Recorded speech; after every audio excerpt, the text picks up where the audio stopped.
உலகத் தமிழர்களின் உயிர்நாதம் உண்மை தமிழ் தொலைக்காட்சி. வணக்கம். உண்மை தமிழ் தொலைக்காட்சியின் பிரதான செய்திகள். முதலில் தலைப்புச் செய்திகள். காத்தான்குடியில் ஏற்பட்ட அசம்பாவிதம், பல லட்சம் ரூபாய் நஷ்டம். கொழும்பை உலுக்கிய மினி சூறாவளி, வீதியில் பயணித்த கார் மீது விழுந்த பாரிய மரம்.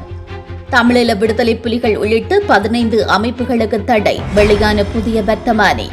பிள்ளையான் அலுவலகத்திற்குள் பிணங்கள், மட்டக்களப்பில் வேகமாக பரவும் செய்திகள். விடுதலை புலிகளின் நகைகளை கொள்ளையடித்தது இவர்தானா? காலம் கடந்து வெளிவரும் உண்மைகள்.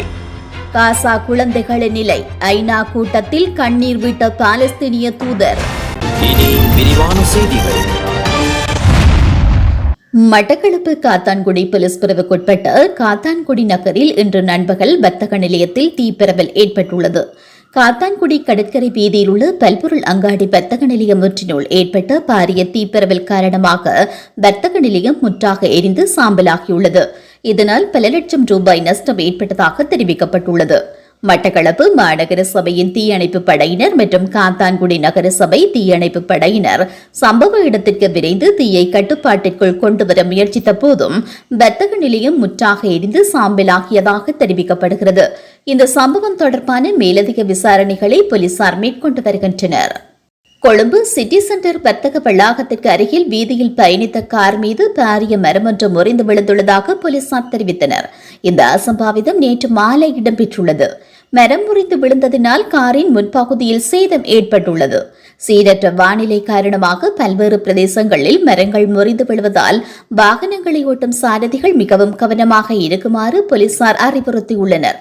இதேவேளை சீரற்ற காலநிலை காரணமாக மறு அறிவித்தல் வரை கடலுக்குள் செல்வதை தவிர்க்குமாறு கடல் தொழிலில் ஈடுபடுபவர்களிடமும் கோரிக்கை விடுக்கப்பட்டிருந்தமை குறிப்பிடத்தக்கது. தமிழீழ விடுதலை புலிகள் மீதான தடையை நீடித்து புதிய வர்த்தமானி அறிவித்தல் வெளியிடப்பட்டுள்ளது.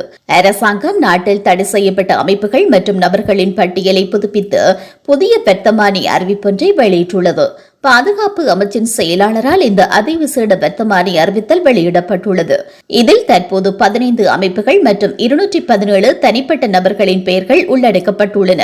இதற்கு முன்னதாக கடந்த பிப்ரவரி 20 வெளியான வர்த்தமானியில் 15 அமைப்புகள் மற்றும் 222 நபர்கள் பட்டியலிடப்பட்டிருந்தனர். புதிய பட்டியலில் விடுதலை புலிகள், தமிழர் புனர்வாழ்வு அமைப்பு, நாடு கடந்த தமிழீழ அரசாங்கம் போன்ற அமைப்புகள் தொடர்ந்தும் தடைப்பட்டவையாகவே இருந்து வருகின்றது. இந்த நடவடிக்கை தேசிய பாதுகாப்பை உறுதிப்படுத்தும் நோக்கத்தில் மேற்கொள்ளப்பட்டதாக அரசாங்கம் அறிவித்துள்ளது. இன்று காலை முதல் மட்டக்களப்பு வாவைக்கரை வீதியில் உள்ள பிள்ளையானின் அலுவலகம் விசேட அதிரடிப்படையினரால் முற்றுகையிடப்பட்டு தீவிர தேடுதல் வேட்டை நடந்து கொண்டிருக்கும் நிலையில் அந்த அலுவலகத்தில் புதைத்து வைக்கப்பட்டிருந்த 2 சடலங்கள் மீட்கப்பட்டதான ஒரு செய்தி மட்டக்களப்பு மக்கள் மத்தியில் பரவி வருவதாக தெரிய வருகிறது. அலுவலகத்தின் நிலத்தின் கீழே 2 பிணங்கள் மறைத்து வைக்கப்பட்டிருப்பதாக கிடைத்த தகவலின் அடிப்படையிலேயே குற்றத்தடுப்பு புலனாய்வு பிரிவு மற்றும் விசேட அதிரடிப்படையினர் அலுவலகத்தில் தேடுதல் நடவடிக்கை மேற்கொண்டு வருவதாகவும் செய்திகள் வெளியாகியுள்ளன. மேலும் விசேட அதிரடிப்படையினரால் முற்றுகையிடப்பட்ட பிள்ளையானின் அலுவலகம் தீவிர தேடுதல் நடவடிக்கைக்கு உட்படுத்தப்பட்டுள்ளது.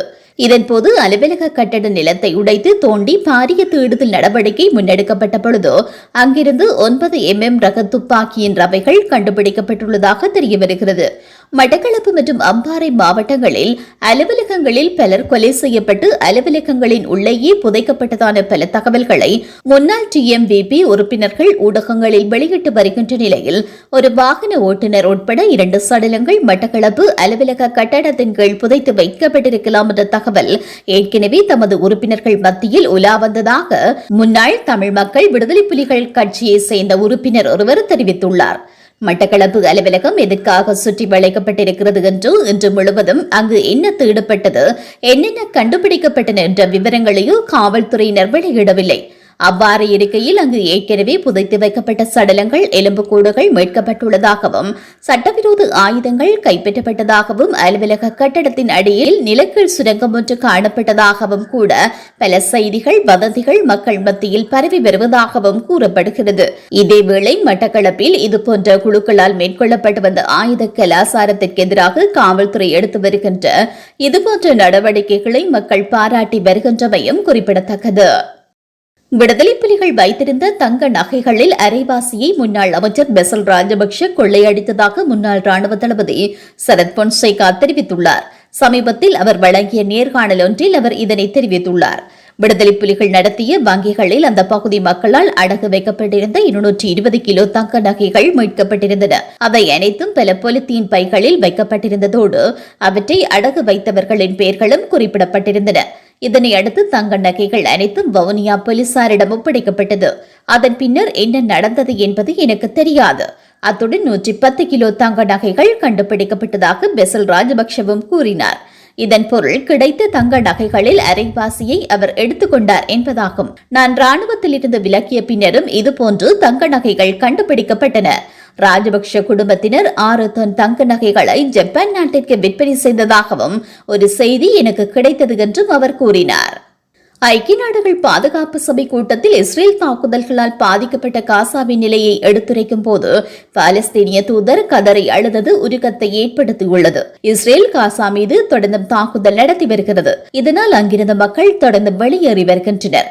அண்மையில் வெளியான தகவலின்படி உணவு மற்றும் மருந்துக்கு பற்றாக்குறை இருப்பதாகவும் உணவு வாகனங்கள் செல்வதற்கு இஸ்ரேல் அனுமதி அளிக்க வேண்டும் என்றும் கூறப்பட்டது. உணவு வாகனங்கள் செல்லாவிட்டால் பல ஆயிரம் குழந்தைகள் உயிரிழக்க நேரிடும் என்றும் தகவல் வெளியானது.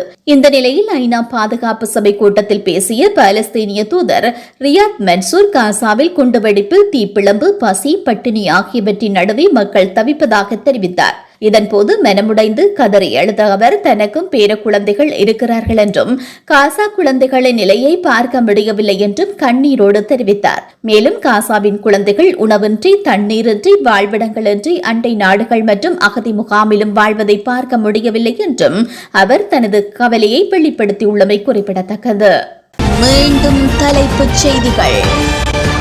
காத்தான்குடியில் ஏற்பட்ட அசம்பாவிதம், பல லட்சம் ரூபாய் நஷ்டம்.